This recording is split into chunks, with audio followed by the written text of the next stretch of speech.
राजधानी रायपुर से खबर, जहां विधानसभा बजट सत्र का आज 7वां दिन है। सीएम साय समेत आज मंत्री सवालों के जवाब देती नजर आएंगे। जहां स्मार्ट सिटी मुद्दे को लेकर ध्यानाकर्षण भी आज सदन में लगाया जाएगा। जहां सिरपुर महोत्सव के खर्च को लेकर भी सवाल उठेगा। जहां सदन में आज कई महत्वपूर्ण प्रतिवेदन भी पेश किए जाएंगे। इसके साथ ही याचिकाओं की प्रस्तुति भी आज होगी। जहां सीएम साय समेत सभी मंत्री यहां पर जवाब देते नजर आएंगे। स्मार्ट सिटी का मुद्दा भी आज सदन में गूंजेगा। ध्यानाकर्षण इस पर लगाया गया है। जहां सिरपुर महोत्सव के खर्च को लेकर भी सवाल सदन में आज गूंजेगा। यहाँ विधानसभा के बजट सत्र का आज 7वां दिन है और आज भी कार्यवाही हंगामेदार हो सकती है। जहां आपको बता दें कि कई सारे मुद्दे, जिसमें सिरपुर महोत्सव के खर्च को लेकर भी आज सदन में सवाल उठाया जाएगा। सदन में आज कई महत्वपूर्ण प्रतिवेदन भी पेश होना है और आपको बता दें कि सीएम साय समेत मंत्री सवालों के जवाब देते नजर आएंगे। यहाँ स्मार्ट सिटी मुद्दे को लेकर भी आज सदन में चर्चा होगी। ध्यानाकर्षण इस पर लगाया गया है। स्मार्ट सिटी का मुद्दा भी आज सदन में गूंजेगा। कई ऐसे महत्वपूर्ण बिंदु जिसको लेकर चर्चा होगी। सिरपुर महोत्सव के खर्च को लेकर भी आज सदन में चर्चा होगी। सदन की कार्यवाही आज भी हंगामेदार रह सकती है। आज सदन की कार्यवाही का 7वां दिन है और आज 7वें दिन भी कई महत्वपूर्ण विषयों पर चर्चा होगी। यहाँ सीएम साय समेत मंत्री जवाब देते नजर आएंगे। विपक्ष के सवालों के जवाब यहां पर दिए जाएंगे। इसके साथ ही स्मार्ट सिटी का मुद्दा भी गूंजेगा। ध्यानाकर्षण इस पर लगाया गया है। इसके साथ ही विधानसभा बजट सत्र का चूंकि आज 7वां दिन है तो कार्यवाही आज भी हंगामेदार रह सकती है। सिरपुर महोत्सव के खर्च का भी सवाल आज सदन में गूंजेगा। सदन में आज कई महत्वपूर्ण प्रतिवेदन भी पेश होंगे और ज्यादा जानकारी के साथ राहुल हमारे साथ जुड़ गए।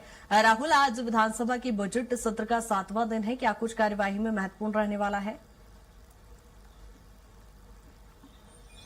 जी कृतिका, देखा जाए तो बजट सत्र का 7वां दिन और ये भी दिन हंगामेदार रहने के जो आसार हैं वो नजर आ रहे हैं। क्योंकि देखा जाए तो जिस तरीके से डिप्टी सीएम विजय शर्मा, मंत्री दयाल दास बघेल और राजेश अग्रवाल के विभागों से संबंधित जो सवाल हैं वो पूछे जाएंगे, तो इन तीनों विभागों में जिस तरीके के प्रकरण अब तक के सामने आए हैं, क्योंकि अगर देखें तो विजय शर्मा के पास पंचायत विभाग भी है और इस पंचायत विभाग में कई तरीके के पीएम आवास को लेकर के विपक्ष लगातार सवाल खड़े करते हुए नजर आई है। और इसी कड़ी में देखा जाएगा कि विपक्ष जो है फिर से अपना आवाज जो है वो सदन में बुलंद करते हुए नजर आई है। और इसके साथ में देखें तो मंत्री दयाल दास बघेल जो छत्तीसगढ़ के खाद्य मंत्री हैं, धान खरीदी से जुड़ा पूरा इनका विभाग है और देखें तो इसको लेकर भी सदन में लगातार जो सवाल है वो पूछे गए थे। और यदि कल की भी बात देखा जाए तो बस्तर के हजारों किसानों की जो धान खरीदी केंद्र न पहुंच पाने की जानकारी यहाँ पर कांग्रेस ने दी थी। और इसके साथ में देखें तो राजेश अग्रवाल जो पर्यटन मंत्री हैं, तो इनके परिप्रेक्ष्य से देखा जाए तो पर्यटन विभाग में जिस तरीके से काम किया जाना है, इसको लेकर भी प्रश्न चिन्ह लगातार जो विपक्ष है वो खड़े करते हुए नजर आए हैं। और इसके बाद यदि देखें तो जो